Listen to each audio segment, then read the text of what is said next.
shadows are devoured by even darker shadows, the curtain pulls back and reveals a world without light! Hey there YouTube, it's TR Bailey, and I'm coming at you guys with episode 2 of How to Get Better at the Game of Yu-Gi-Oh! And today we're going to be discussing side decking. Side decking is one of the most difficult and one of the most important things and aspects in the game.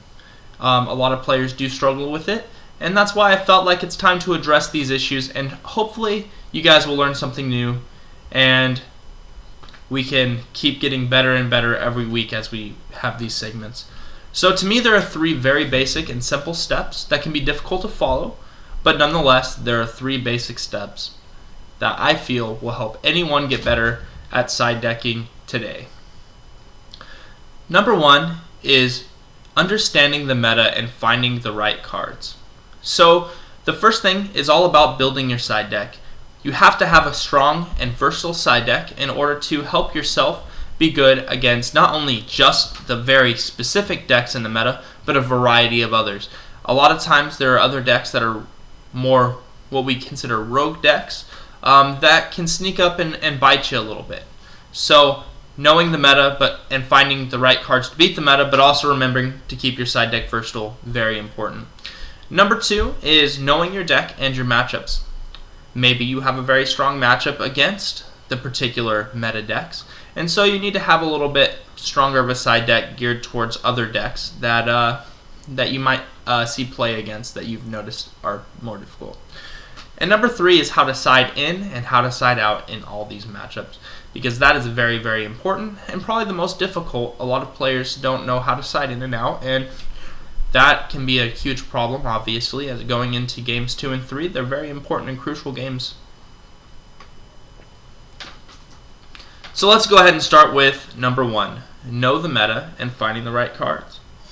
So the first thing, let's kind of take a look at today's metagame. Today's metagame has cards like Dragon Rulers that are the most played deck in the format, and with much reason. So we have to understand what cards would be good against that deck.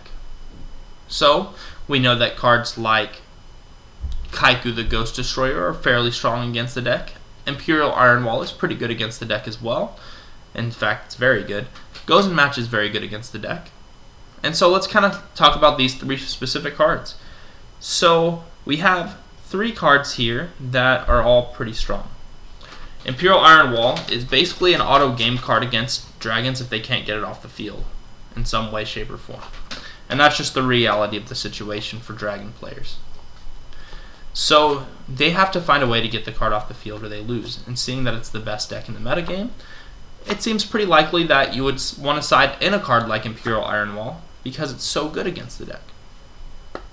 Some decks are siding 3 copies, but maybe your deck can't. My deck personally cannot side Imperial Iron Wall because I rely on the engine with Wind Up Rabbit, and Wind Up Rabbit needs to be able to remove cards from play, which Imperial Iron Wall stops, obviously. So for me, I can't side Imperial Iron Wall because it hurts my deck. But maybe for your deck, it doesn't hurt at all. Maybe you're playing Girgiakar, Curry, or a variety of other decks. And so Imperial Iron Wall can just be really strong. The other cards like Kaiku the Ghost Destroyer serve a similar purpose as Imperial Iron Wall, but it doesn't stop you from removing, so it can be very strong. But it only stops your opponent from removing from the graveyard. So if they're able to remove cards from their hand, they could still get over your Kaiku, and then they can remove cards from the graveyard again. And that could be a real dangerous concept for you to deal with. But maybe you're playing Spellbooks, and Spellbooks can use Kaiku because he's a spellcaster, and you can use your cards like Spellbook of Fate. So that's where versatility comes in. The next card is Gozen Match. Gozen Match is such a versatile card because it works against a slew of other decks, including my own Windups. Works good against Dragon Rulers and all sorts of other decks that have problems with keeping the same color on the field.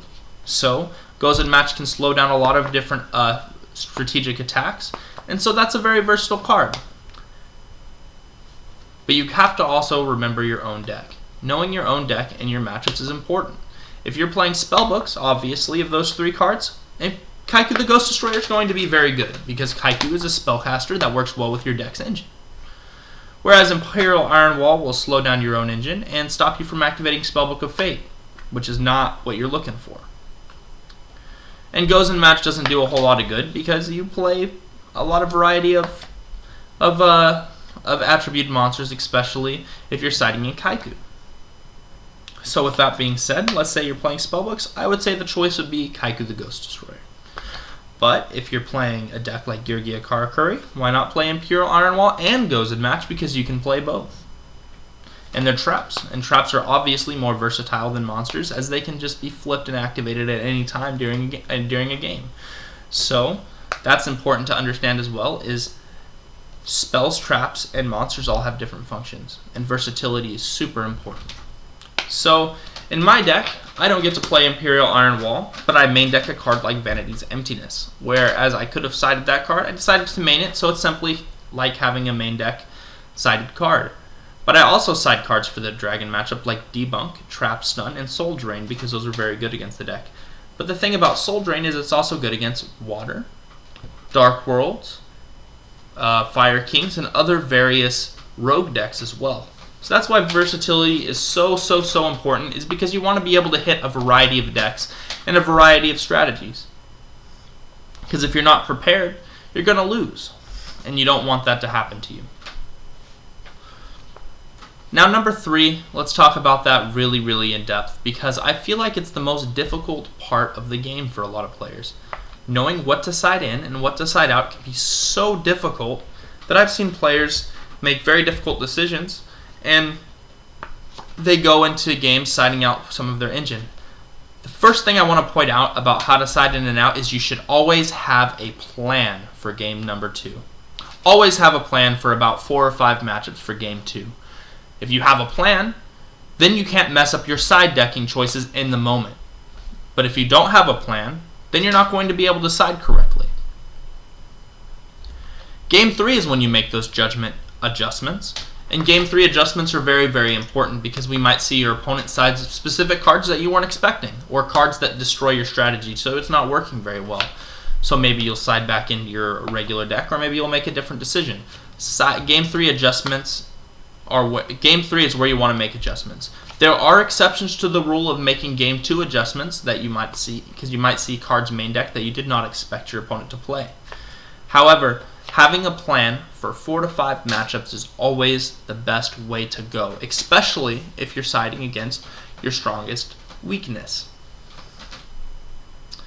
So, how to side in and out. The most important thing, not siding out your engine. Your engine is what makes your deck work. If you side out and you're playing Spellbooks and you side out Spellbook, Magician of Prophecy, or Secrets, you are less likely to draw the cards that are the reason you play the deck. Do not make it to where it's pointless for you to play the deck you're playing. Do not turn your deck into just a straight hate deck post-board. You want to have the ability to use strategy. You don't have strategy, you just have drawing when you side out your engine. There are a few exceptions to this. For example, when I played at YCS Seattle, I played Elemental Heroes. I played the Bubble Man version, and the Bubble Man version is a lot more aggressive, and you can have cards like, because you have Bubble Man where you special summon it, and you overlay into cards like Blade Armor Ninja or Heroic Champion Excalibur, and those are very strong, as you can quickly go for game. However, post-board, I'd like to side in cards like Thunder King and Fossil Dyna, but these worked well with the engine of Heroes in the first place, and you would side out the Bubble Mans, which would take out the aggression, and you'd turn into more of a stun-like game, as the games usually slow down post-board because of different cards coming in. That's a natural occurrence, and you can't stop that from happening, but you can lessen the weakness of that, so other decks can't take advantage of such things. If I'm playing against dragons, I certainly want to be able to have my deck still be as consistent as it was. As for me, I never side out any wind-up, and I never side out any wind-up factories at all. I try to keep in cards like Upstart Goblin and Pot of Duality when possible, but when it's not possible, those are very good cards to side out. And dragons is a little bit different. You might only be able to side out 1 copy of each, but you try to keep your engine intact for the most part. So, when you're playing, don't side out your engine. So important. I watched a player, I'm not going to mention names, he was playing Girgia Karakuri, and he sided out 1 Watchdog, and 1 Geargi Accelerator. And he opened Iron Wall, and it was wonderful because he had a very good chance of winning this game. He opened Iron Wall, and he slowed down his opponent to a very huge point. His opponent then, after getting rid of Iron Wall, made a push to come back, and he was able to use Mirror Force to subdue that comeback for a short period of time at least. So then, now that Iron Wall is gone and he slowed him down, this is the time to go in and try to win the game. He didn't draw a tuner in this game, and when he flipped up his armor, he only could search for 1 accelerator because he drew 1. So now his engine is not as good as it could have been. He could have searched for another accelerator, or maybe he would have drawn his tuner. But because he sided out his tuner, he put himself in a really bad position. And because of that, he lost that match. He had Iron Wall, and he drew his hate card, and he held on to it for 4 or 5 turns. But his opponent had the MST and was able to subdue the threat and was able to beat him because he sided out his engine. So important not to side out your engine. Your engine is why you play your deck. Remember that. You have a reason you play your deck. Don't forget that. That is the most important. In my recent testing, I was trying to side the new card Mistake. Mistake is a very good card against decks like Spellbooks, which is my personal hardest matchup, and it's also very good against Geargi Karakuri and other variety of decks that do searching. Because it's a continuous trap card that says that neither player can add cards from their deck to their hand except by drawing. So with that, obviously, it's so good against Spellbooks that it's just great.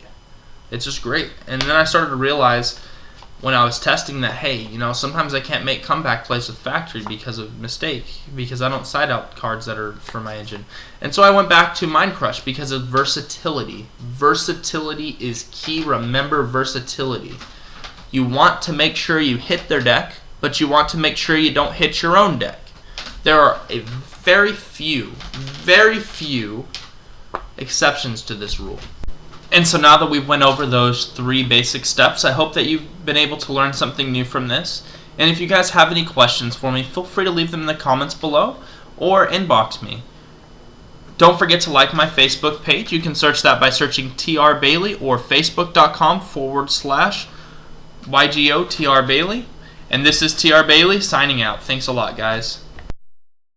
I like the way you do that right there, right there. Switch your hips when you walk and let down your hair, down your hair. I like the way you do that right there, right there. Lick your lips when you're talking, that make me stir, make me stir. I like the way you look in them pants, yeah, you're fine. But mama a quarter piece, she far from a dime. The type of girl that'll get you up and go make you grind.